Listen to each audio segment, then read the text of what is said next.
Well, I finally finished it, my book. And if you're watching this, it's because maybe somebody sent this to you or you're just interested in what my book is about. But this is something I've been working on since 2020. I started during COVID and kind of changed my mind on what it was going to be about throughout COVID.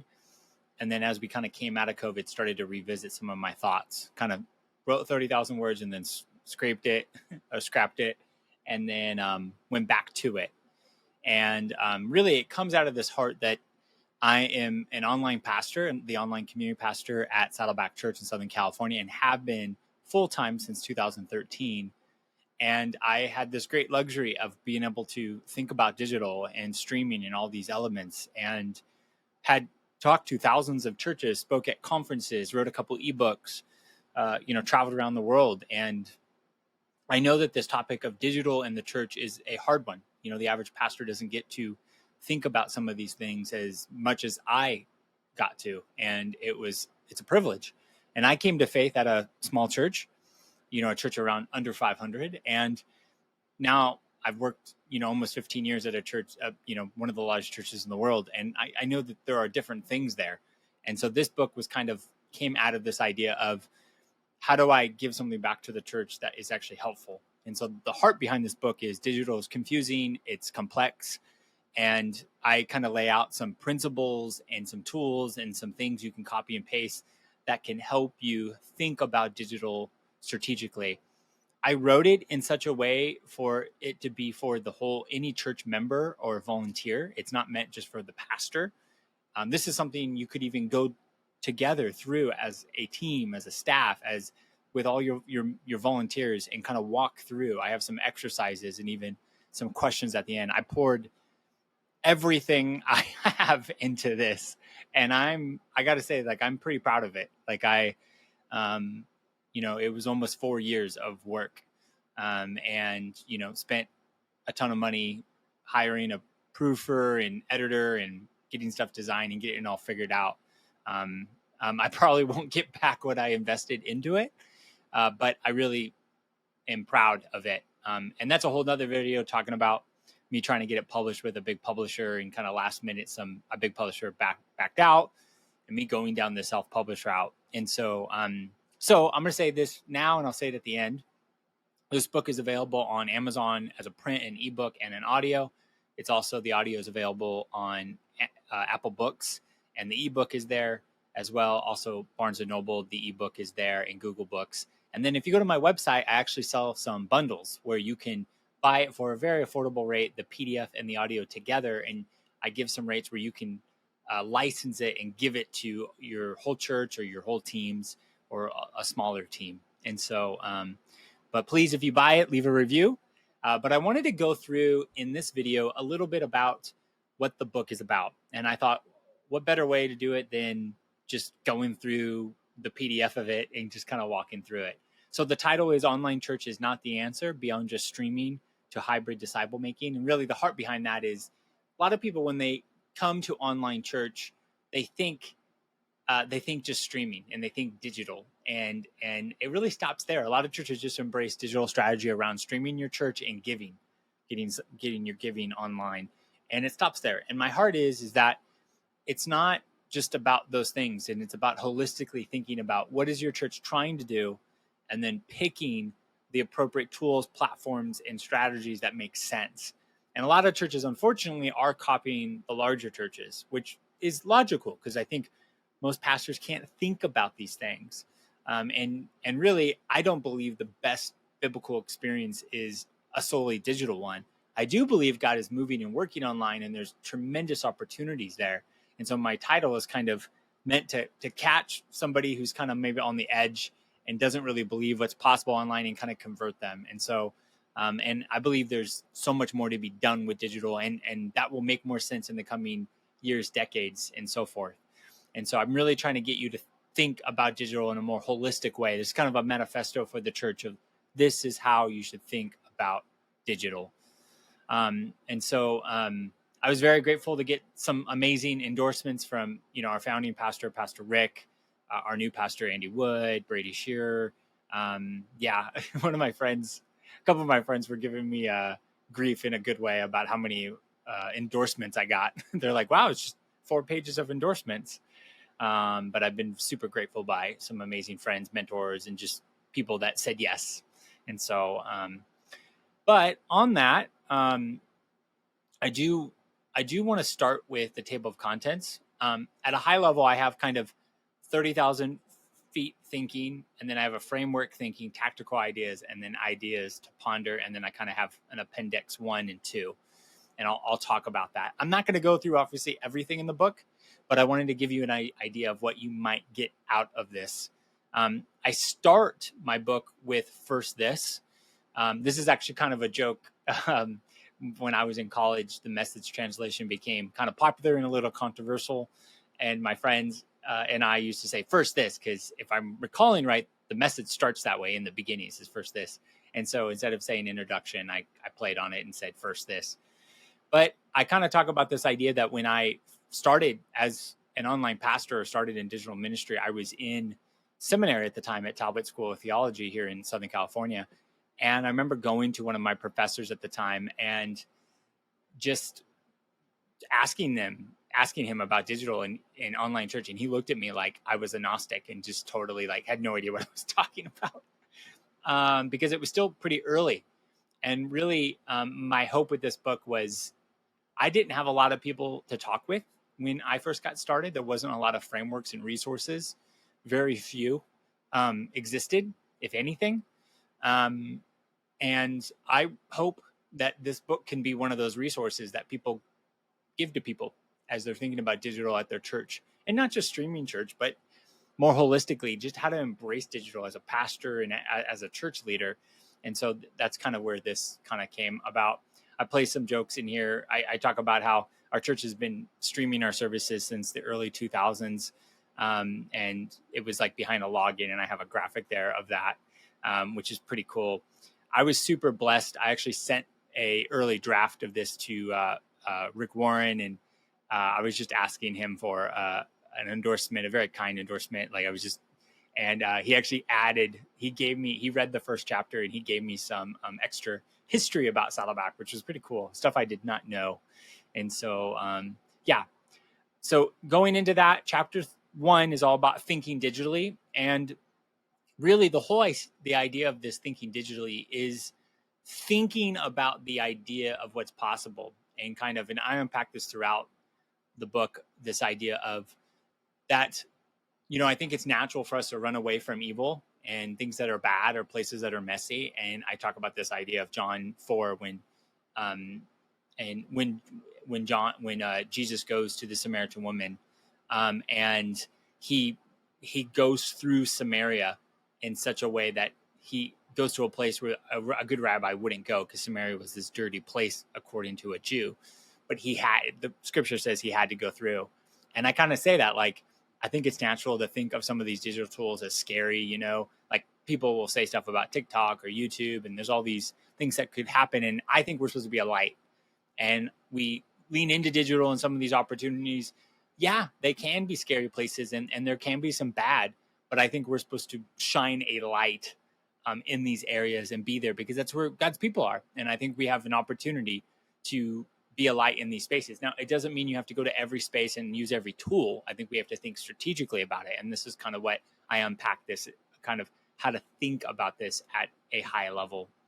I kind of also talk about this idea that this kind of fun idea that even when you think about digital and online, even the internet itself relies off the physical world. And so when you have servers that host the internet, those are physical devices empowering a digital world. And the idea that even the internet needs the real world and they need each other. And I start to paint this picture of that you can lean into a digital strategy while not forsaking the physical, because the internet needs the physical world. And I think there's something to be said about how we think about this. And throughout the book, I kind of talk about this idea that there are many people doing digital only things, and those are the things that get told on the internet and like are scary stories for like maybe the average pastor, like what in the world is this VR chat thing? And I would say there's a lot of people being evangelists in these spaces, and I believe God is working and moving in those people, but don't get too wrapped up in what they're doing. Again, see them as modern day evangelists. They might as well be in some rural area in India and what they're doing is going to be so different than what you're doing, maybe in America or in a suburb. And so you don't, when I say embracing digital, I'm not saying that. I'm saying what makes sense for your community. So kind of unpacking that along with some other things. Chapter 2, I start to dive in to this idea of the thief and the tower. And this is kind of the principle of kind of giving some thinking of how you might embrace some of this. And I won't fully unpack this, but the idea is that the thief on the cross is somebody who comes to know Jesus and goes over some threshold of not knowing Jesus to knowing Jesus, not going to heaven, getting into heaven. And we, strive to be much more than the thief on the cross, but we can't, just because there is more to know, like knowing about the Trinity or knowing about the Bible, we can't discredit that the thief on the cross had a limited understanding, but still had a relationship with Jesus. And I bring this up because sometimes when we talk about digital church and what happens online, we think, well, that's not the fullest expression. And I would say sometimes people are holding to church needing to be this fullest expression in order to be church. And I lay out this framework that, yeah, you can hold to a fullest expression as being the best expression while also not discrediting that an expression of church is happening digitally when people connect. The same way as you and I might be texting a relative or a sibling or our spouses, and somehow we're still connected, even though that doesn't mean we don't go home or see that person in person. And I think there is community and church happening online. It may not be the fullest expression, but I think it's wrong to fully discredit it. This idea of the tower is this visual that I use to kind of talk about, degrees of connection to God, kind of playing off that Tower of Babel story in Genesis, that if the top was relationship with God and the bottom is no relationship with God, every platform tool is going to have different degrees of connection. And so maybe texting is all the way down the bottom, and maybe a Zoom call is at the top, and your tower is going to look different than mine. And so the idea is that, generations are different like this, right? Like somebody might want to only make a phone call, but maybe a Zoom call is more personal to you.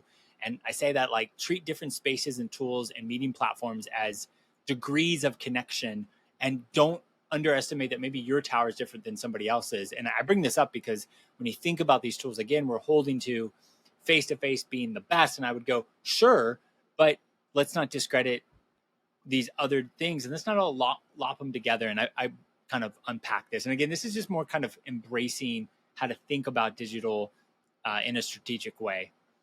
Then we move on to, in every chapter, I kind of have a big idea that I kind of summarize. Framework thinking, understand the objective. And I just kind of talk about, like, we are trained as pastors to get people into a room. Therefore, we go out and train people by getting people in the room. And maybe the objective isn't just to fill a room. Maybe that program just to fill a room isn't the actual objective. Maybe it's to produce spiritual fruit. And I kind of unpack how can digital aid in that objective.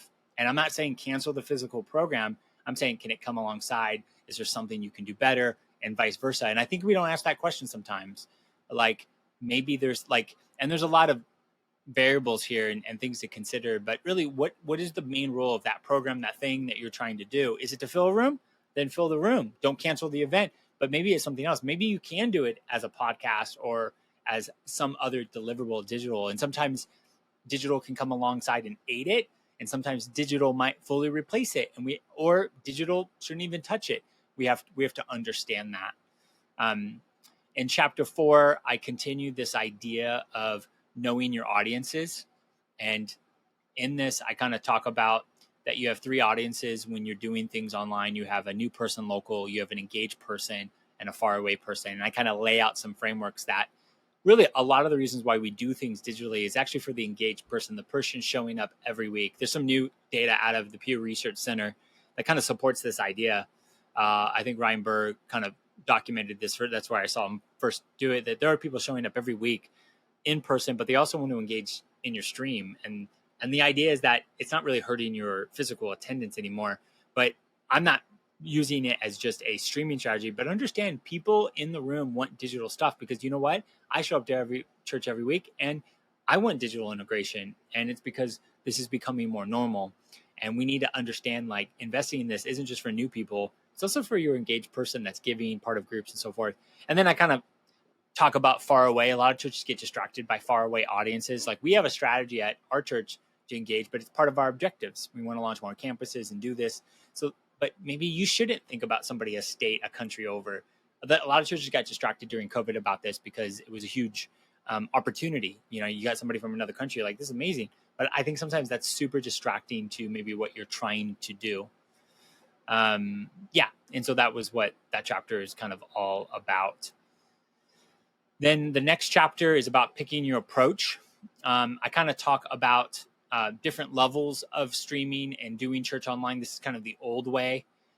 Really, what I try to embrace is this a digital approach of 1 to 4. And the Amish approach is kind of people who don't think necessarily technology is evil, but it can be distracting. And so some churches are just moving away from that. And I think we're going to have a lot of movements like that over the next couple of decades. We'll have churches completely move away. It's kind of like part of a minimalist movement. We'll have churches kind of totally cancel anything you do digital. Everything's in person. And, you know, I think that is a approach. It wouldn't be my approach, but I'm not here to discredit it depending on what you're trying to do in your community. Broadcast approach is people who push out content, but they don't really talk to people. I kind of call this the aquarium approach. It's like the people online are just like fish watching, you know, or like watching an aquarium. They can't really do much. This is kind of like a modern day TV ministry. You might have a website, you might post about on your social, come on Sunday, and you might stream, and that's it. Front door local is that you start to embrace it, but you're not really doing much more than that. You've kind of figured out a little bit. You're doing something. This might be like I kind of call it like dentist, you know, like a dentist or a doctor's office where like you can make an appointment online, but when you show up, you got to fill out paperwork again. It's not cohesive. And then I kind of lay out this alpha and omega approach where it's thought about from A to, you know, O, you know, beginning to end. And this idea is that healthy digital integration isn't the full replacement of your physical program, but it is baked into your strategy, and you leverage it in a healthy way that makes sense for what you're trying to do as a church. Yeah, and so I kind of have this. I have this illustration, this exercise that I encourage people to go through, where you have on the y-axis healthy digital integration is 1% to 100%. And again, 100% doesn't mean you're replacing it. It's just healthy. It's healthy integration, and then you have areas of ministry. And pick like the 3 to 5 core areas, like weekend groups, whatever it is. And then what you would do is that without lifting your pen, you would start at the base at A, and you would mark how healthy integrated is digital. And as you draw this, you start to see like a lot of churches have the weekend figured out. You know, maybe you have a digital program, maybe you're streaming or whatever, but you find out as you move deeper into maybe your discipleship making kind of process, digital isn't integrated at all in a healthy way. Maybe you haven't even thought about it. You know, maybe there's something there to do. And I think a lot of the ground to be gained at most churches is not the weekend. It's actually it's all the other stuff. And again, healthy digital integration in your kids ministry doesn't mean you're canceling your in-person stuff. It might come alongside, and maybe it's a texting strategy to parents to reinforce learning. Again, the answers to that are variable based off of your strategy and your context. Again, technology and platforms are going to be generational, regional. There's a lot of different things, but I want to encourage churches to think beyond just the weekend, beyond just streaming, to hybrid disciple making. And this exercise kind of unpacks that. Deciding structure. I talk about different structures that you can have as a church. And again, a lot of churches started with an online pastor because of platforms like the church online platform or media social TV. These are platforms that came along, you know, in the early 2010s. And, you can have a host that just hosts stuff online. You can have an online pastor. You can have a microsite pastor who's kind of caring for people far away. And then you can have everyone's doing digital. And my hope is more and more the online pastor becomes more of a archaic title in the coming decades. And I hope just everybody does it. Like, you're not having to create this separate person just thinking about online, but it's more integrated. And my hope is that I think online pastors are needed depending on your church's size and objectives and what you're trying to do. But I think you can also just have local people doing the digital stuff. You create the online pastor is that if there's a specific thing you want to do online, like create a custom service, like we do custom worship services for YouTube and do all sorts of stuff. But I think a lot of people, like the average church, you just have online baked into what you're doing. And so I kind of unpack that. The next chapter is chapter 7, creating digital spaces. These are the 4 S's. I kind of lay out how to think about church in a more holistic way digitally. And if you have these 4 S's and they're done right, this can be holistic. And so here I'm looking for my visual because this is one of my longer chapters. I think if there's any chapter I could prune a little bit, it would be this chapter, to be honest. But I kind of lay out what church is and kind of how to think about it digitally. And my attention there is to get beyond just streaming church. And this is my gripe kind of with the title. It's just, online church is not the answer. It's just streaming your church. That's not a digital strategy. And so here the 4 S's are streaming, strengthening, social, and systems. And so streaming would be a large gatherings. It could be on-demand content, streaming content. Strengthening would be kind of your programming part of your church. This would be small gatherings, one-on-one, self-guided.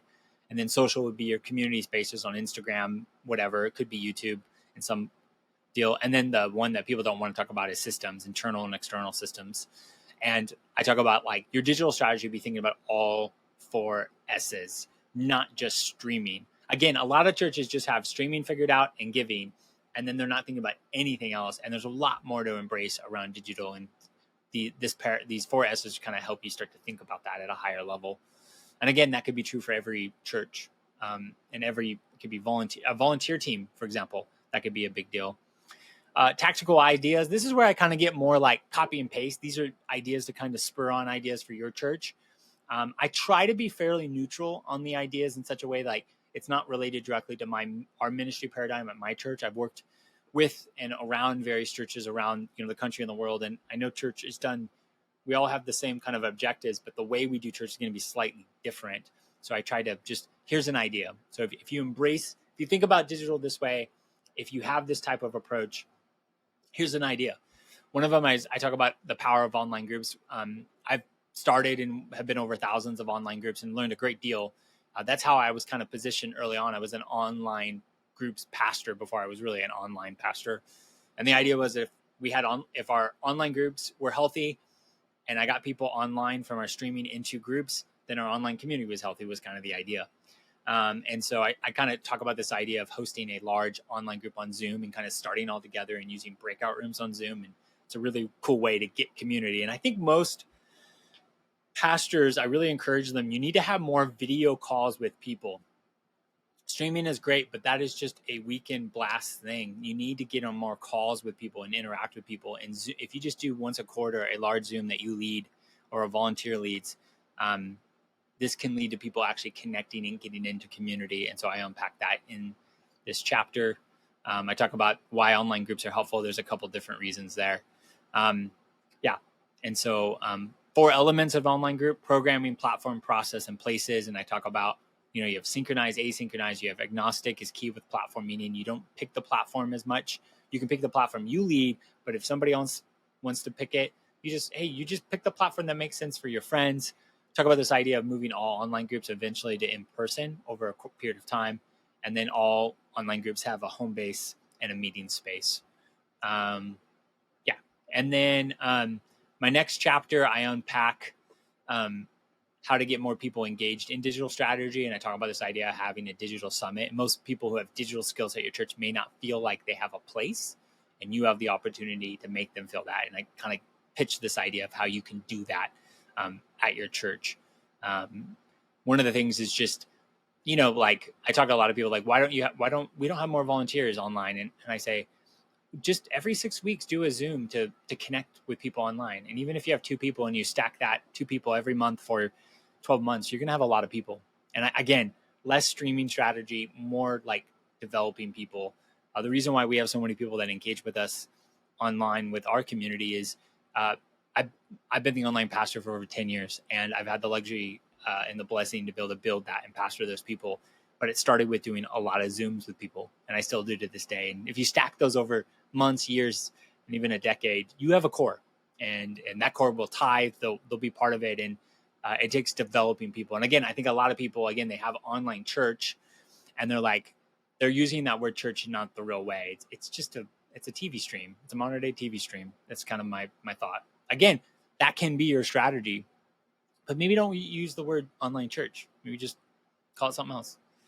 Okay. Next chapter is measuring digital. I talk about this idea of measuring digital is really hard because it's always changing. The words are confusing. I lay out this idea in the framework that you should have a big number and a small number, and the idea, or a high and a low number. And the idea is you can track movement. And so maybe you have somebody over a specific area like weekend service. And so instead of just measuring, let's say, how many people watched the service, say how many people watched 15 minutes of it and then how many people clicked on it. And now you can see movement. Oh, wow, we had 1,000, but only 100 watched 15 minutes. Oh, we had 100 people sign up for the Zoom, but only 10 showed up. If you track movement with digital and you do it over a course of time, you can actually see what's working and what's not. And so really encouraging measuring digital in a strategic way. Yeah. Streaming church, I have this whole chapter. I had to do it about how to stream church. What does it mean to stream church? If you should stream church, I really meant to unpack this. I kind of felt if I didn't include this, the title would be a lie. I talk about how we do streaming. I really lean into it's not about just streaming your church. It's about providing an experience that makes sense for your context. So a lot of smaller churches, you don't need to stream. You can just do podcast audio capture, a way for people to catch up. I do think it's really good to have an archive of your messages if possible, but it doesn't need to be video. Don't put that burden on.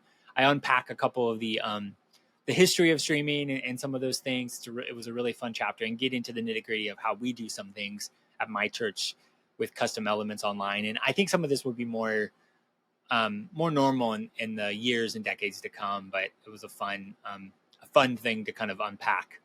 I do talk about this idea of the 3 types of people in the room at your church, watching live real time online, watching days, weeks, months, years later. One of the cool things about having content online is that it can be discoverable in many different ways. And people don't think about the types of people that are engaging with that video, especially if they're watching years, months, days later. This is something that happens in our church all the time. People message me about stuff and I'm like, what do you watch? Oh, they watched that thing from 2 years ago. It's a really cool opportunity. It's like a 24/7 lead generator type of thing. Okay. And then I have ideas to ponder. I talk about understanding the gap of your digital experience or your in person, and how do you bridge the gap, and digital can make that easier. So I talk about showing up in person, for example, at your church can be a big jump for a new person, especially if they don't know anybody. And maybe you can bridge that with maybe like a plan a visit, a texting strategy. And I kind of talk about there are gaps in your discipleship pathway or your church's methodology, and digital might be able to make that better. And I think this is something we really got to wrestle through as a church. And I think digital can help in some areas. And again, your gaps are going to be different than my gaps, depending on our context and our ministry methodology. And then I talk about house churches connected to online. This is something we've been doing for a long time. This idea of it, we have an online community watching all around the world, and we encourage people to start church in their home. And I tell the origin story. And from my perspective, in 2015, when I did a meetup in San Francisco, we had a bunch of people show up, and I was like, oh, wow, people online actually want to connect locally.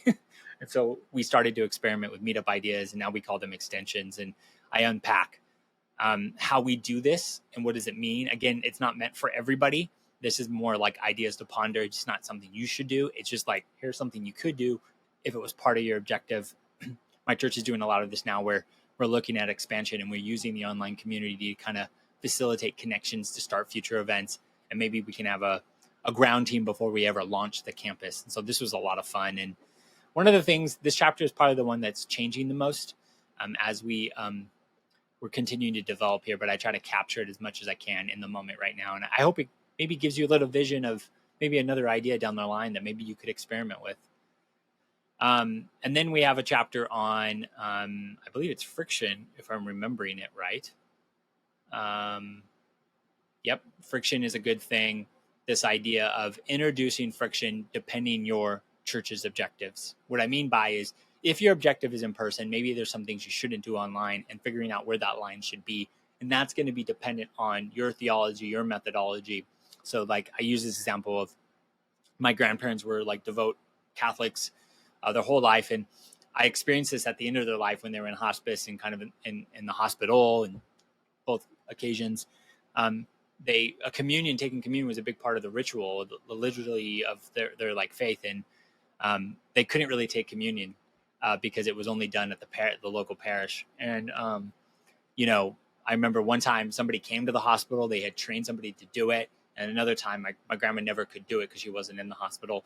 And it showed like the Catholic Church has this line. Now, I'm not going to argue with that line. It's their line. And I think your church has to figure out what it is. Like, for example, for us, we're not going to do online baptisms, but we can train people far away to baptize another person. And again, I think friction is a good thing. And I really talk about, I believe in everything digital. I believe God's moving and working, but introduce friction for your goals. And I think it's important, especially you want to reach people, but you want to shepherd them towards what's appropriate. And friction sometimes is that tool we get to wield to do that. And I unpack a couple different examples of what that looks like in our model. And then I close on the future, and I talk a little bit about some ideas where I think maybe the church is going. I kind of speculate. I don't spend a lot of time on this because I don't know the future, of course, but I had a lot of fun talking about where technology is going. Some things I think that will never change, and some things I think might change. Talk about the future of websites, this idea of you're going to have tools that are going to integrate discipleship methodology, community spaces, and automated guide powered by AI probably. And I have a lot of fun of what's going to come over the next, couple decades. I always try to tell people that, as much, if you look back the last 20 years, how much the internet has changed culture, you look forward the next 20 years, you're going to have the same type of change. We'd never think we would do watch video online and meetings and all this, but stuff changes quick. And so, again, I don't say that to scare you, but I say like, it's hard to vision cast, but just understand changes come in. I think we as a church need to have thought process on what's important, what's not appropriate. And my book kind of lays out a framework, how to think about some of these things and how to say yes or no. And then I close with some final thoughts, and I wrap up in kind of a directive. I look at the life of Hezekiah, who I think is a really good model for us.